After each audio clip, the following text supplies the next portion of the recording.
Disponible dans les boutiques de quincaillerie et les marchés, la vente des pesticides semble échapper à toute réglementation dans les départements du Mono et du Koufou.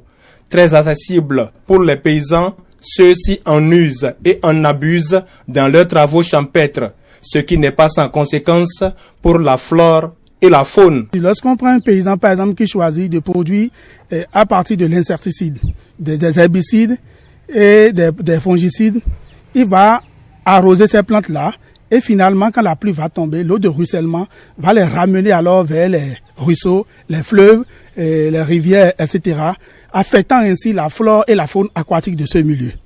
Alors, les micro-organismes qui sont morts par utilisation de ces produits seront consommés par d'autres prédateurs. Je vais nommer par exemple les reptiles, les oiseaux et certains mammifères.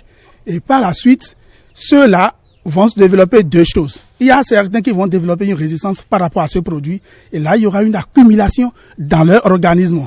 Ils peuvent en mourir à la longue ou peut-être voir leur système de reproduction affecté. Mais ceux qui vont l'accumuler et en mourir, alors donc vont constituer un danger pour l'environnement. Plus grave, la santé humaine est aussi affectée par l'usage de ces pesticides. Par rapport à l'homme, ces plantes accumulent aussi ces produits phytosanitaires. Et une fois consommés, ça atteint aussi l'organisme humain. On retrouve par exemple l'accumulation dans certains tissus de l'organisme.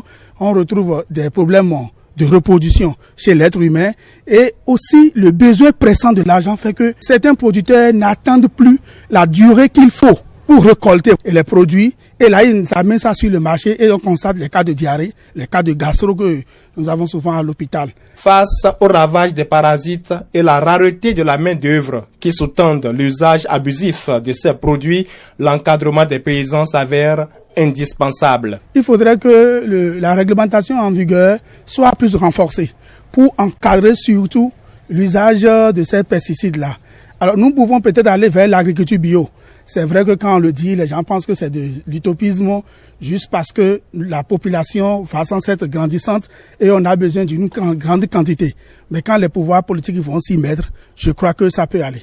Aussi, faudrait-il revoir la commercialisation de ces produits qui deviennent de plus en plus une menace pour la santé.